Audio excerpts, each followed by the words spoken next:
"Well, how do you like them?" said Marilla. Anne was standing in the gable room, looking solemnly at 3 new dresses spread out on the bed. One was of snuffy-colored gingham which Marilla had been tempted to buy from a peddler the preceding summer because it looked so serviceable.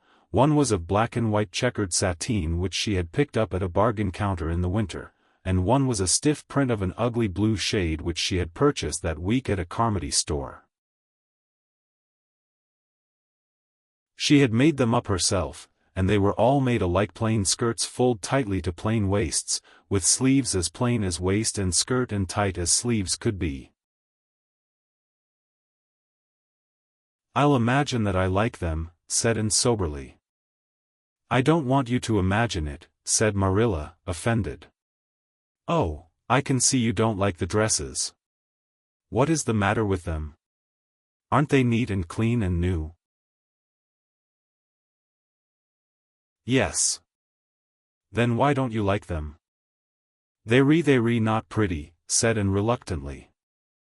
"Pretty?" Marilla sniffed.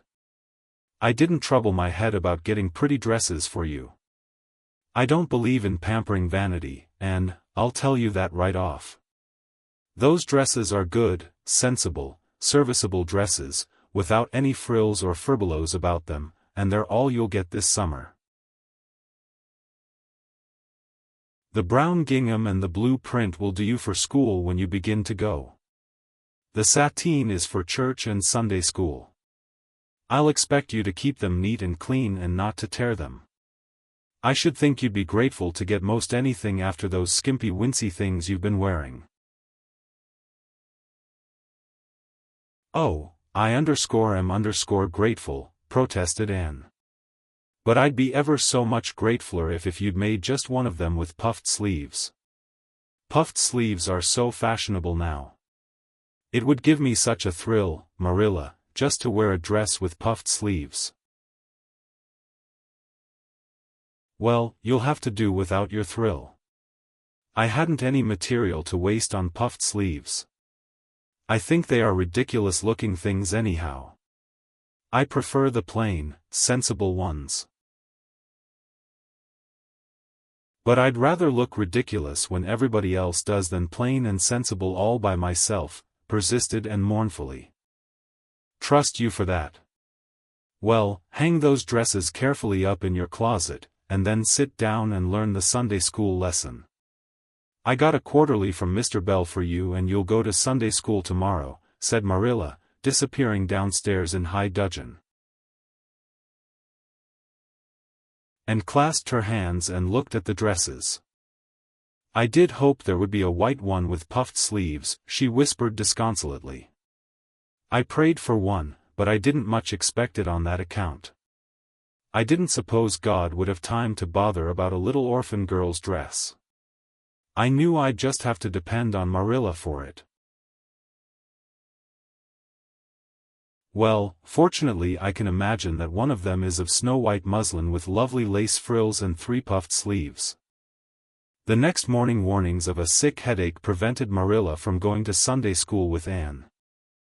"You'll have to go down and call for Mrs. Lynde, Anne," she said. "She'll see that you get into the right class. Now, mind you behave yourself properly. Stay to preaching afterwards and ask Mrs. Lynde to show you our pew. Here's a cent for collection. Don't stare at people and don't fidget. I shall expect you to tell me the text when you come home." And started off irreproachable, arrayed in the stiff black and white sateen, which, while decent as regards length and certainly not open to the charge of skimpiness, contrived to emphasize every corner and angle of her thin figure. Her hat was a little, flat, glossy, new sailor, the extreme plainness of which had likewise much disappointed Anne, who had permitted herself secret visions of ribbon and flowers. The latter, however, were supplied before and reached the main road, for being confronted halfway down the lane with a golden frenzy of wind-stirred buttercups and a glory of wild roses, and promptly and liberally garlanded her hat with a heavy wreath of them. Whatever other people might have thought of the result, it satisfied Anne, and she tripped gaily down the road, holding her ruddy head with its decoration of pink and yellow very proudly.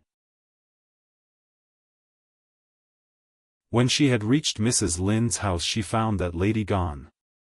Nothing daunted, and proceeded onward to the church alone.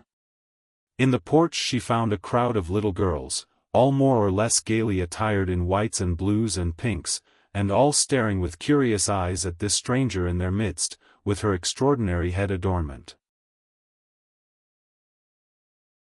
Avonlea little girls had already heard queer stories about Anne.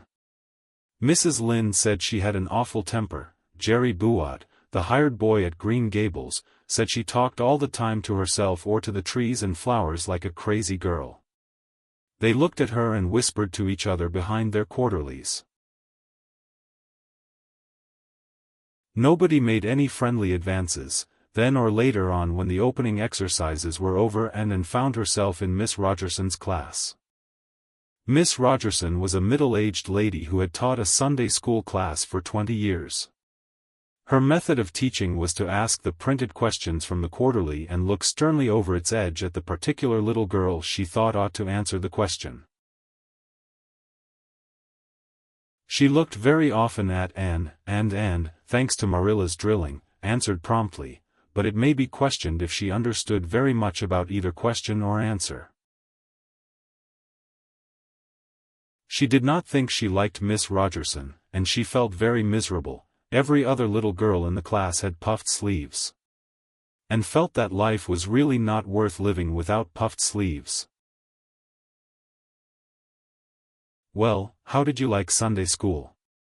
Marilla wanted to know when Anne came home. Her wreath having faded, and had discarded it in the lane, so Marilla was spared the knowledge of that for a time. "I didn't like it a bit. It was horrid." "Anne Shirley," said Marilla rebukingly. Anne sat down on the rocker with a long sigh, kissed one of Bonnie's leaves, and waved her hand to a blossoming fuchsia. "They might have been lonesome while I was away," she explained. "And now about the Sunday school. I behaved well, just as you told me. Mrs. Lynde was gone, but I went right on myself. I went into the church, with a lot of other little girls, and I sat in the corner of a pew by the window while the opening exercises went on. Mr. Bell made an awfully long prayer. I would have been dreadfully tired before he got through if I hadn't been sitting by that window. But it looked right out on the lake of shining waters, so I just gazed at that and imagined all sorts of splendid things." "You shouldn't have done anything of the sort. You should have listened to Mr. Bell." "But he wasn't talking to me," protested Anne. "He was talking to God, and he didn't seem to be very much interested in it, either. I think he thought God was too far off, though. There was a long row of white birches hanging over the lake, and the sunshine fell down through them, way, way down, deep into the water. Oh, Marilla, it was like a beautiful dream. It gave me a thrill, and I just said, 'Thank you for it, God,' 2 or 3 times. Not out loud, I hope," said Marilla anxiously. "Oh, no, just under my breath. Well, Mr. Bell did get through at last, and they told me to go into the classroom with Miss Rogerson's class. There were 9 other girls in it. They all had puffed sleeves. I tried to imagine mine were puffed, too, but I couldn't." "Why couldn't I?" "It was as easy as could be to imagine they were puffed when I was alone in the east gable, but it was awfully hard there among the others who had really truly puffs. You shouldn't have been thinking about your sleeves in Sunday school. You should have been attending to the lesson. I hope you knew it." "Oh, yes, and I answered a lot of questions. Miss Rogerson asked ever so many. I don't think it was fair for her to do all the asking. There were lots I wanted to ask her, but I didn't like to because I didn't think she was a kindred spirit." Then all the other little girls recited a paraphrase. She asked me if I knew any. I told her I didn't, but I could recite, "The dog at his master's grave," if she liked. That's in the Third Royal Reader. It isn't a really truly religious piece of poetry, but it's so sad and melancholy that it might as well be. She said it wouldn't do, and she told me to learn the 19th paraphrase for next Sunday. I read it over in church afterwards and it's splendid. There are two lines in particular that just thrill me. "Quick as the slaughtered squadrons fell in Midian's evil day." I don't know what "squadrons" means nor Midian either, but it sounds so tragical. I can hardly wait until next Sunday to recite it. I'll practice it all the week. After Sunday school I asked Miss Rogerson because Mrs. Lind was too far away to show me your pew.